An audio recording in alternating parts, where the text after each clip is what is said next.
Kita sudah panjang lebar membahas tentang doa iftitah. Lalu kemudian sekarang kita akan masuk ke doa ruku karena memang setelah iftitah ada Al-Fatihah dan surah yang orang sudah tahu. Dibaca Al-Fatihah sendiri kemudian baca surah. Tapi ruku ada bacaan khususnya. Dan ruku ini teman-teman adalah sebuah gerakan yang luar biasa. Bagaimana seseorang merendahkan dirinya. Kalau seseorang merenungi gerakan ruku, begitu juga dengan sujud nanti akan kita bahas insya Allah. Dia tahu dia sedang berhadapan dengan siapa. Hasan bin Ali radhiyallahu anhuma, cucu Nabi SAW. Setiap kali mau masuk masjid sholat, wajahnya memerah kayak orang ketakutan. Sampai suatu hari pernah ditanya oleh sebagian orang yang di sekitarnya. Mengatakan, ada apa dengan anda? Apa yang sedang mengganggu anda? Ada sesuatu kayak anda takuti. Ada orang yang mau berbuat jahat dengan anda, kami bisa tolong. Kata dia, tidak. Apakah kalian tidak tahu? Saya akan masuk ke rumah siapa dan akan bertemu dengan siapa? Maksudnya saya akan masuk ke masjid rumahnya Allah, Raja alam semesta ini, pencipta segala sesuatunya. Dan juga saya akan komunikasi dengan dia sekarang. Bagaimana saya tidak ketakutan? Ketakutan yang diikuti dicampur baur dengan kebahagiaan. Salat adalah komunikasi seorang hamba dengan Tuhannya. Oleh karena itu kita perbaikin. Kita lihat teman-teman selain gerakan. Perhatikan doa yang sering kita baca. Yang pertama ditulis oleh saya, Syekh Sa'id. Disusun oleh beliau adalah yang sudah masyhur, Subhana Rabbiyal Azim. Maha suci Robku yang maha agung. Dibaca 3 kali. Teman-teman sekalian, makna daripada Subhan atau maha suci, artinya suci dari segala kekurangan dan kesalahan. Jadi kita pada saat ruku, Allahu Akbar. Kita mengatakan maha suci, maha sempurna, maha selamat dari segala macam cacat dan kesalahan. Robbi, Rob itu artinya pencipta, pemilik, penguasa, yang menghidupkan, yang mematikan, itu Rob. Kita mengatakan maha suci, selamat dari semua kekurangan, cacat, ya, pelanggaran, kesalahan. Penciptaku, Al-Azim, yang maha agung. Apa saja yang teman-teman lihat agung di muka bumi ini? Megah, mewah. Anda lihat sebuah gunung yang tinggi besar, kekar, kokoh. Anda lihat keagungannya luar biasa. Anda lihat hujan yang turun deras sampai bisa membuat banjir yang besar. Agungnya air tersebut misalnya. Atau Anda melihat sebuah lautan yang luas. Atau kumpulan hewan yang sangat banyak. Atau bangunan yang cakrawala yang sampai ke langit. Gedung-gedung pencakar langit kita lihat di Jakarta pun ada.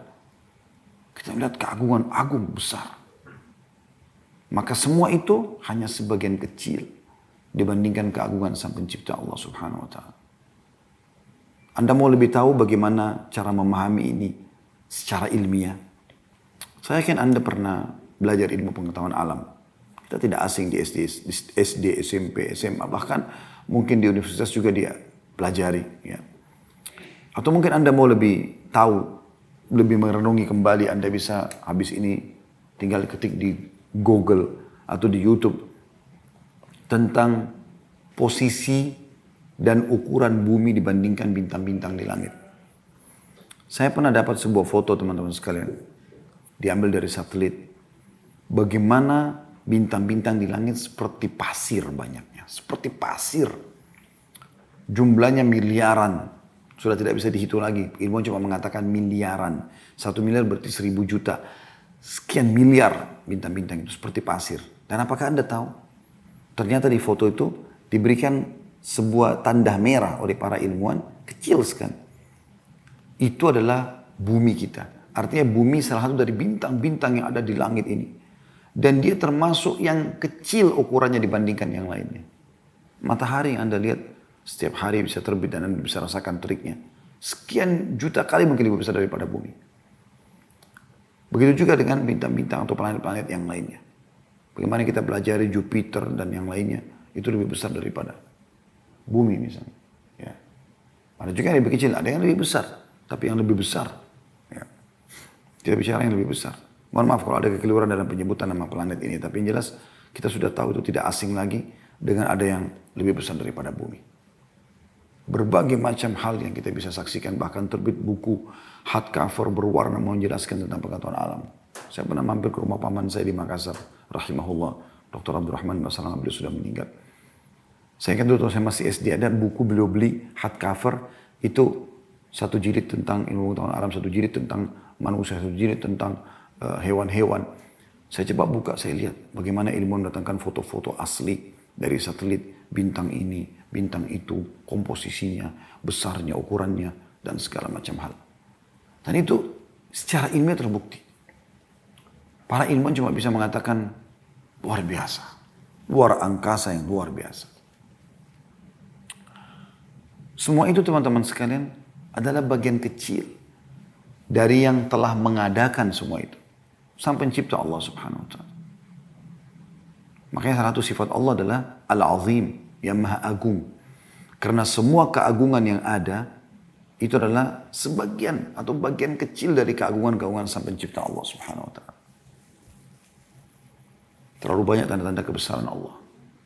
Nah, kita pada saat ruku, kita mengatakan Subhana Rabbiyal Azim. Dan ini Nabi SAW yang memerintahkan kita untuk membaca pada saat ruku. Dibaca sekali kewajibannya dan dibaca 3 kali sampai lebih dari 3 kali pun boleh. Dalam beberapa athar disebutkan Nabi SAW membaca 10 sampai 11 kali. Dan alangkah baiknya teman-teman sekalian, kalau 2 ruku kita variasikan. Kalau Anda buru-buru mungkin Anda bisa baca ini Subhana Rabbil Azim. Kalau Anda mau lebih banyak pahalanya, tambahkan dengan doa yang kedua. Subhanakallahumma rabbana wa bihamdika Allahumma gfirli. Subhanaka, maha suci engkau ya Allah. Sama dengan makna tadi doa pertama. Maha suci dari segala macam cacat, kekurangan. Allahumma, kalau Anda tutup mimnya, Anda akan temukan itu adalah nama Allah, lafzul jalalah, Allah. Mim ini panggilan kayak kita bilang Allahumma ya Allah gitu kan. Subhanaka, maha suci engkau ya Allah. Rabbana, pencipta kami, pemilik kami, penguasa kami. Wa bihamdika, dan segala puji bagimu. Semua yang baik-baik, pujian kami ucapkan kepadamu. Lalu kita berdoa, Allahumma gfirli. Ya Allah, maafkanlah kesalahan-kesalahanku. Jadi dari sini teman-teman sekalian kita melihat bagaimana memang pada saat ruku kita begitu merendah. Maka pada saat itu Allah pencipta mengajarkan kepada kita untuk mengucapkan ini. Supaya kita merenungi dan meresapi bagaimana agungnya sang pencipta Allah. Saya sudah berikan contoh-contoh tadi ya. Di muka bumi ini teman-teman sekalian ada sebagian manusia yang pernah mengaku sebagai Tuhan. Ada Namrud di zaman Ibrahim AS, ada Fir'aun di zaman Musa AS. Mereka semua mengaku sebagai Tuhan. Karena mereka melihat pasukannya banyak, kekayaannya, kerajaannya besar bagi dia. Dia sudah memiliki keagungan itu. Maka Allah subhanahu wa ta'ala menghancurkan mereka. Namrud dengan seekor lalat yang masuk ke hidungnya. Lalu kemudian dia mati di depan para pengikutnya. Ya. Ternyata Namrud mati dibunuh oleh seekor lalat yang selama ini dianggap perkasa. Fir'aun Allah SWT tenggelamkan dan Allah kekalkan jasadnya. Lalu siapa lagi yang mau menyusul mereka berdua yang mengaku sebagai Tuhan? Jawabannya tidak ada. Anda kalau tanya orang-orang ateis, kalau kalian tidak yakin ada Tuhan, ya. Lalu menurut kalian siapa kira-kira yang bisa dijadikan sebagai panutan, pegangan? Ada hewan-hewan dengan jutaan spesiesnya, ada manusia, ada ya, tumbuh-tumbuhan, ada bintang-bintang, ada air, ada api, ada udara. Yang mana? Yang mana yang kita pegang? Maka mereka akan mengatakan manusia.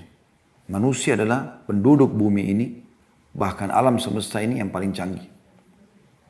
Sampai kita sekarang bisa punya handphone, punya laptop, punya jaringan internet dan segala macam. Bisa menguruk lautan, bisa mengorek kekayaan bumi.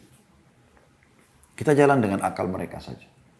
Baiklah, kita anggap manusia sekarang yang paling canggih. Sekarang manusia dari mana asalnya? Dari manusia pertama. Oke, siapa manusia pertama? Orang ateis tidak yakin tentang Adam AS, tapi anggaplah mereka yakin, oh ya Adam. Karena mereka bukan dari manusia pertama. Siapa manusia pertama? Mereka tidak punya jawaban. Oke, manusia pertama ini siapa yang ciptakan? Dari mana asalnya? Tiba-tiba jadi begitu saja? Mulailah mereka mengarang-ngarang seperti kasus Darwin, ngarang-ngarang manusia dari kerah. Kalau kita rentet terus ini mereka tidak akan punya jawaban. Dari kerah. Dibuatlah ilustrasi gambar kera yang bungkuk berbulu, kemudian tiba-tiba bungkuknya melurus, kemudian tiba-tiba bulunya rontok, kemudian tiba-tiba jadi manusia. Bahkan saya pernah nonton cuplikan ilmiah. Itu terbongkarnya tentang kedustaan praktek atau teori Darwin yang mengatakan manusia dari kera. Karena ternyata teman-teman sekalian, mereka datangkan tengkorak yang mereka buat rekayasa seakan-akan mirip dengan kera, lalu dikatakan inilah asal manusia. Subhanallah, pernah terjadi di Amerika ribut antara orang-orang pengikut Darwin ini sama orang-orang yang mengaku beriman kepada Allah. Walaupun sebenarnya yang sedang berdebat ini adalah orang-orang yang ateis dengan orang-orang Nasrani. Tapi Nasrani, mereka tahu ada Tuhan namanya Allah. Yang terjadi adalah hakim bingung memecahkan permasalahan. Bagaimana caranya? Permasalahannya bagaimana dipecahkan? Pada saat diperebutkan sebuah tanah, sebidang tanah, harta kan, maka kita akan temukan bisa dipecahkan. Tapi ini keyakinan. Maka tiba-tiba hakimnya mengatakan begini saja. Yang mengaku turunan kera ke sebelah kiri saya. Subhanallah, yang mereka pun mengaku mendukung teori Darwin bahwasanya manusia dari kera tidak mau ke sebelah, tidak mau dikatakan keturunan kera. Jadi sebenarnya secara fitrah mereka menolak. Kalaupun oke, kita iakan dari kera. Kera dari mana asalnya? Kalau kita lihat terusin mereka akan segala macam ilustrasi dibuat yang tidak masuk akal. Darwin pernah menulis sebuah buku. Dan itu diangkat oleh para ilmuwan muslim pada saat menjelaskan secara rasional bagaimana Allah itu ada. Dia setiap kali melihat satu hewan, dia coba ilustrasikan. Agar bisa punya jawaban kalau muridnya tanya. Tapi dia nulis di bukunya dan dia meninggal dalam kondisi tulisan itu ada. Dia mengatakan, dia pernah waktu mau pergi mengajar satu waktu, dia dihadang oleh burung merak. Lalu burung merak itu mengepakkan ekornya. Kita sudah tahu bagaimana indahnya, warna-warninya segala macam itu. Maka dia pun mengatakan, saya selalu muak kalau mengingat merak yang menghadang jalanku. Karena aku tidak pernah tahu dari mana asalnya. Dia mau coba ilustrasikan dari mana, sulit. Dia meninggal dalam kondisi bingung. Merak itu dari mana asalnya. Kita orang muslim alhamdulillah sudah punya jawaban langsung. Semua yang kau lihat, yang kau tidak lihat. Besar, kecil, di langit, di bumi, di dalam bumi, di darat, di lautan, semua la ilaha illallah. Gak ada yang menciptakan, gak ada yang mengadakan, gak ada yang mengatur populasinya, menyiapkan kebutuhannya kecuali Allah. Kita sudah sangat dimanja sebagai orang beriman, punya jawabannya. Jadi teman-teman, kita sedang rukuk kepada Tuhan itu, kepada pencipta yang agung itu. Kalau Anda masih belum merasakan kehusyuan selama ini, maka pastikan masih ada penghambat dari dosa-dosa kita. Coba Anda istighfar, bertobat kepada Allah SWT, dan harus Anda yang mengubah diri Anda sendiri. Mulailah teman-teman sekalian untuk menutup semua keran-keran dosa. Tutup semua. Coba Anda ibadah kepada Allah SWT. Seminggu saja, pasti akan ada perubahan dari sisi kehusyuan. Sebulan, apalagi sampai setahun, udah luar biasa. Anda akan sangat mudah menangis. Anda akan merindukan surga. Padahal Anda belum pernah lihat. Anda akan takut dari neraka. Anda akan takut dengan dosa-dosa yang Anda lakukan. Anda takut terjerumus dalam kesalahan. Karena sudah ada keimanan dalam hati. Anda lebih khusyuk dalam sholat. Lebih semangat dalam baca Quran. Lebih semangat dalam zikir. Lebih semangat dalam bersedekah. Dan itu tidak akan ada kalau orang masih ada buat membuka pintu-pintu dosa. Oleh karena itu bacaan-bacaan seperti ini akan bisa direnungi kalau orang makin dekat dengan Allah Subhanahu wa taala, makin terasa. Begitu juga dengan doa yang ketiga. Jadi tentu semua tadi doa ini diriwayatkan Imam Bukhari. Tadi Subhana Rabbil Azim riwayat Imam Bukhari jadi 3, halaman 3. Dan yang kedua adalah diriwayatkan oleh Imam Ahmad dan juga diriwayatkan Tirmidzi dan ini dinukil dari Sahih At-Tirmidzi oleh Syekh Albani. Kemudian yang ketiga, ini diriwayatkan Imam Muslim di 1 halaman 353. Subuhun, Quddusun, Rabbul Malaikati war Ruh. Maha suci lagi maha kudus, Rabb para malaikat dan juga malaikat Jibril. Allah subhanahu wa ta'ala adalah subuh, maha suci, kudus, maha bersih. Ya. Rabbul malaikati war ruh, pencipta seluruh malaikat dan juga ruh.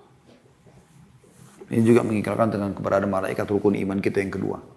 Kalau Anda mengatakan, Ustaz, malaikat kan tidak bisa kelihatan. Bagaimana kita bisa meyakininya? Akhi dan ukhti, wahai saudaraku dan saudariku. Tidak semua yang tidak nampak dengan mata itu tidak ada. Sudah pernah kita kasih contoh itu kalau masih ingat ya. Kita bisa rasa nggak? Lapar, haus, ya. Marah, senang, cinta, benci, ya. Ngantuk, letih, sakit. Pertanyaannya, apakah Anda pernah lihat wujudnya? Jawabannya enggak. Tapi kita bisa rasakan enggak? Baik. Jelas kan? Berarti ada hal-hal yang kita bisa rasakan tapi enggak nampak. Ini menandakan ada yang ghaib. Makanya Allah mengatakan di awal Al-Baqarah, alladzina yu'minuna bil ghaib. Mereka termasuk orang yang beriman adalah orang yang beriman kepada yang ghaib yang tidak nampak dengan mata. Karena banyak hal yang bisa kita rasakan. Anda lapar setiap hari, tapi Anda tidak bisa tahu lapar itu seperti apa bentuknya kan. Bagaimana Anda tidak yakin bahwasanya semua ini ada penciptanya? Teman-teman masuk akal nggak sih? Kalau saya di studio ini misalnya tidak ada teman-teman yang setting, tidak ada kamera, kita taruh Anda bisa melihat saya. Tidak mungkin kan tiba-tiba ada semua ini. Masuk akal nggak Anda tanpa punya internet di rumah atau di kantor, atau Anda lagi di kendaraan yang mengikuti acara kita ini, tiba-tiba Anda bisa connect dengan kita. Biasanya cuma macet aja sedikit. Maka tidak bisa tersambung. Atau habis kuotanya. Atau dari lokasi yang tidak ada sinyal misalnya. Sudah cukup Anda tidak bisa berbuat apa-apa. Apakah masuk akal teman-teman? Rumah Anda berdiri tanpa ada yang membangunnya? Tidak mungkin. Apakah lampu tiba-tiba nyala tanpa ada yang menyalakannya? Atau listrik ada tanpa ada yang mengatur instalasinya? Bagaimana Anda tidak berpikir hujan setiap hari, apalagi kita sekarang di musim hujan ya, turun atau pada saat turun, Anda tidak bisa berpikir, Anda masih mau terbawa seperti arus orang ateis mengatakan, oh hujan, sudah selesai. Air ini, air, Anda bisa rasakan, bisa pegang.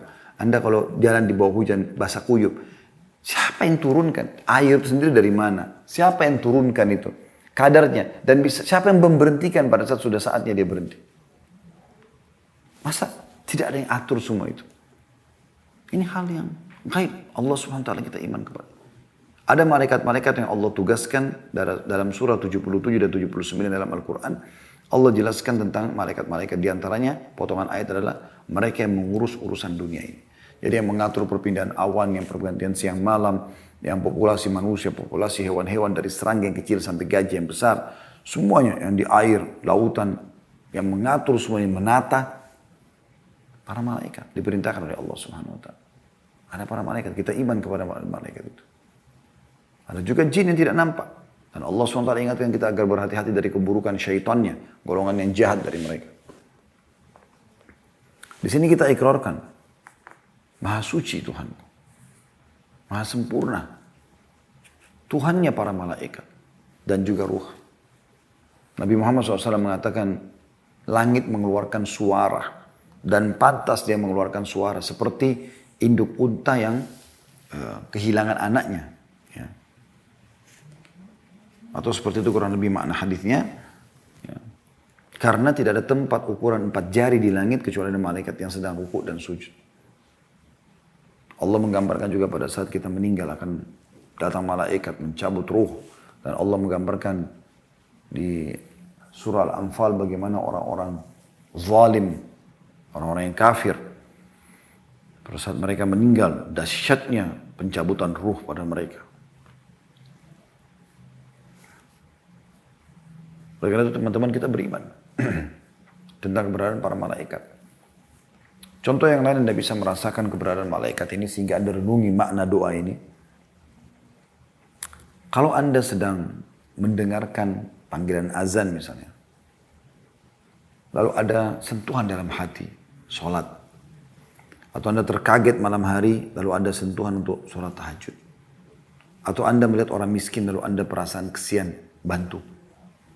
Atau Anda terdorong untuk berzikir atau baca Quran. Perbuatan baik. Orang sakit Anda jenguk, orang susah Anda bantu, orang tua Anda bakti, misal. Maka itu semua dari malaikat. Malaikatlah yang telah mengingatkan kita itu. Begitu juga dengan kalau ada bisikan buruk, melanggar agama, menentang hukum Allah SWT dari syaitan. Itu yang Nabi SAW bahasa. Kalau seseorang mau tidur di malam hari, kata Nabi SAW, maka temannya atau pasangnya dari malaikat mengatakan, ingatlah begini dan begitu. Diingatkan amal baiknya, supaya dia teringat dan besok dia mau buat lagi. Lalu pendampingnya dari syaitan atau qarin akan mengatakan, ingatlah ini itu. Diingatkan keburukan, supaya dia tutup hidupnya dengan itu, dan besok dibuat lagi sebagai sebuah program. Kita bisa rasakan keberadaannya, bukan tidak.